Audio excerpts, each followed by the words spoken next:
Assalamualaikum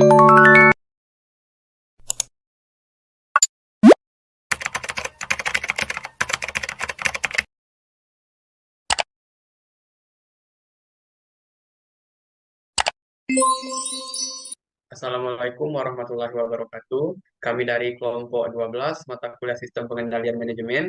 Kali ini akan membahas tentang kasus yang ada pada chapter 14 yaitu tentang Service Organization. Dalam kasus ini yaitu kasus terkait dengan Williamson dan Oliver. Pada tahun 1984, Dewan Kebijakan Williamson dan Oliver menyetujui usulan Ted Johnson, yaitu seorang managing partner nasional, untuk melembagakan program kompetensi insentif yang berlaku bagi semua partner dalam perusahaan tersebut.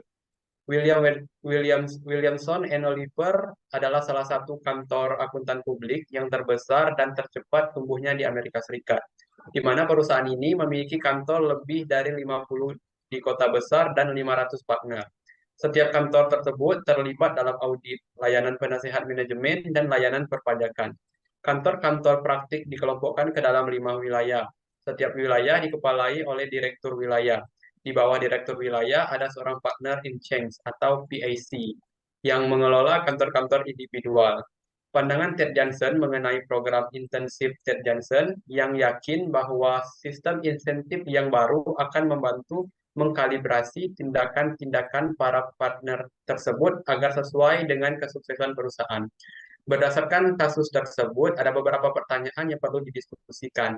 Yang pertama yaitu, menurut Messi, apakah Williamson dan Oliver ini melakukan kebodohan karena memberikan penghargaan untuk A sementara mengharapkan B?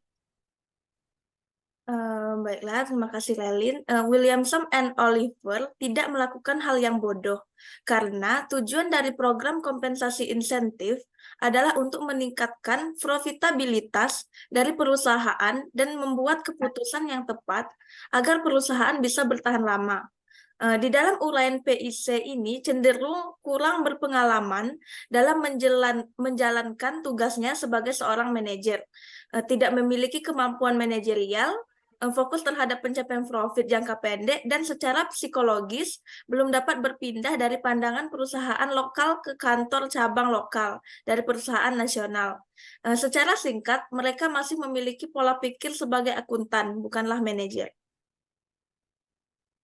Kemudian yang kedua, berdasarkan kasus tersebut, dapatkah Messi memperkirakan bahwa para PIC tersebut akan mengkhawatirkan faktor-faktor yang tidak ada pada sistem penghargaan yang formal? PIC mungkin saja khawatir tentang faktor-faktor yang tidak ada pada sistem penghargaan yang formal, karena banyak PIC yang tidak paham dengan sistem penghargaan yang baru yang diusulkan oleh Ted Johnson, dikarenakan mereka tidak memiliki pengetahuan manajerial yang cukup. Jika mereka tidak mengerti dengan sistem penghargaan yang baru, maka mereka perlu mendapatkan pelatihan. Menurut kami, jika para PIC dilatih tentang sistem penghargaan yang baru tersebut tidak hanya memberikan manfaat bagi perusahaan, akan tetapi juga memberikan manfaat secara pribadi kepada mereka, maka mereka pasti akan secara terbuka mengimplementasikannya. Selanjutnya, apakah bidang-bidang kinerja yang lunak dan berorientasi masa depan dapat dikuantifikasi secara memadai agar dapat dimasukkan ke dalam sistem penghargaan tersebut? Nah, sistem penghargaan yang baru memiliki satu set bidang-bidang kinerja yang lunak dan berorientasi masa depan seperti satu komitmen perusahaan dan pengembangan sumber daya manusia yang memiliki dampak signifikan terhadap bagaimana suatu kinerja itu dinilai. Perusahaan harus meyakinkan bahwa faktor kelas bukan merupakan satu-satunya pengukuran yang mempengaruhi akun mereka ketika bonus diberikan. Sehingga dapat disimpulkan bahwa bidang-bidang kinerja yang lunak dan berorientasi masa depan cukup dikuantifikasikan secara memadai dan dapat dimasukkan ke dalam sistem penghargaan yang baru. Nah, kemudian selanjutnya, dengan adanya tugas manajemen saat ini, bagaimana Anda akan menyusun kumpulan ukuran untuk sebuah kantor Wilson and Oliver tersebut? Apakah ukuran apakah dan berapakah bobot lintas kumpulan ukuran? Apakah jawaban Anda akan bervariasi berdasarkan lintas kantor tersebut? Dalam bidang tanggung jawab utama PIC, 6 spesifik faktor yang akan dievaluasi adalah masing-masing kantor adalah yang pertama net income. PIC secara natural akan fokus pada pendapatan bersih dari departemennya, seperti yang dikatakan oleh Direktur Wilayah. Laba merupakan nama dari permainan perusahaan. Oleh karena itu, saya akan memberikan bobot yang tinggi pada laba. Poin yang utama ketika memasukkan laba ke dalam akun adalah besarnya laba sangat bervariasi dan bergantung pada daerah di mana kantor tersebut berada. Yang kedua, collection. Jumlah hari dalam penagihan yang belum dilunasi merupakan waktu rata-rata dalam hari, di mana piutang belum dilunasi. Hal ini dapat membantu jika ada perubahan dalam piutang, apakah karena perubahan dalam penjualan atau faktor lain seperti perubahan dalam ketentuan penjualan. Membandingkan jumlah hari dalam penagihan yang belum dilunasi dengan ketentuan kredit perusahaan merupakan sebuah indikator apakah departemen telah mengelola piutangnya secara efisien. Penagihan akan sangat bervariasi menurut daftar klien yang dimiliki perusahaan. Perusahaan kecil mungkin saja dapat membayar lebih cepat daripada perusahaan besar. Yang ketiga, client service. Pengukuran tunggal terbaik dari layanan klien mungkin berupa pertumbuhan pendapatan oleh klien. Memperbanyak jumlah klien sangat penting. Akan tetapi, bagaimana PIC melayani klien-klien secara efektif dari tahun ke tahun, bukan hanya mengenai pendapatan. Akan tetapi, apakah PIC telah merangkul klien dengan memenuhi kebutuhannya? Saya akan memberikan bobot yang tinggi pada layanan klien. Yang keempat, human resource development. Pengukuran paling penting dalam kategori ini adalah pengaturan tujuan jangka pendek dan jangka panjang. Menilai kinerja dan memastikan bahwa proses evaluasi sebenarnya telah menghasilkan perubahan. Saya percaya bahwa efektivitas dari seorang PIC terikat pada rencana kompensasi. Yang kelima yaitu one firm commitment. Manajemen yang baik harus fokus pada tujuan dan kebutuhan perusahaan.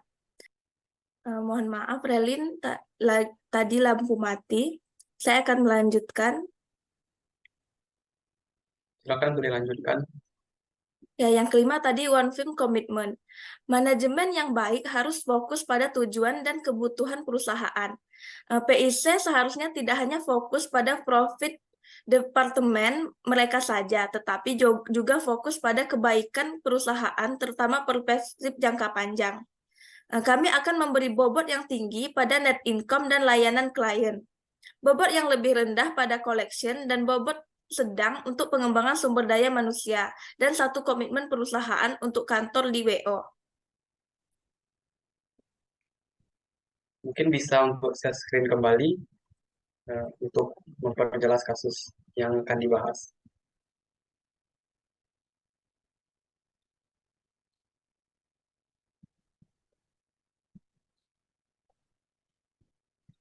Nah, pertanyaan terakhir mengenai kasus Williamson and Oliver ini, dengan adanya pemahaman Anda mengenai situasi industri tersebut, posisi WO dalam industri tersebut, dan kesan Ted Johnson atas misi WO tersebut, apakah rencana insentif yang baru merupakan faktor yang positif atau negatif dalam manajemen perusahaan?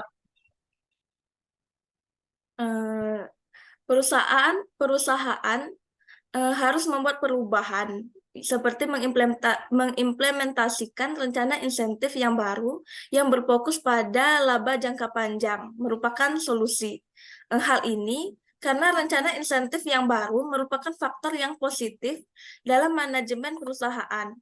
Banyak perusahaan sebenarnya sedang memberikan respon terhadap perubahan dalam lingkungan audit dengan cara mengacuhkannya dan berharap bahwa hal ini akan pergi dengan sendirinya. Beberapa kasus menekankan diferensiasi produk untuk membenarkan harga yang premium dan mengembangkan kepemimpinan berbiaya rendah untuk memungkinkan pemberian harga yang agresif. Mereka juga mencoba untuk melakukan pekerjaan di luar jasa audit. Hal ini menunjukkan bahwa banyak perusahaan menghindari untuk membayar perusahaan CPA untuk jasanya dan perusahaan CPA kehilangan klien yang royal. Terima kasih Messi atas jawabannya mengenai kasus dari chapter 14, yaitu mengenai kasus Williamson dan Oliver. Mungkin itulah pembahasan kami mengenai salah satu kasus dari chapter 14 ini. Apabila ada kekurangan, saya mohon maaf. Kami akhiri. Wassalamualaikum warahmatullahi wabarakatuh. Waalaikumsalam warahmatullahi wabarakatuh.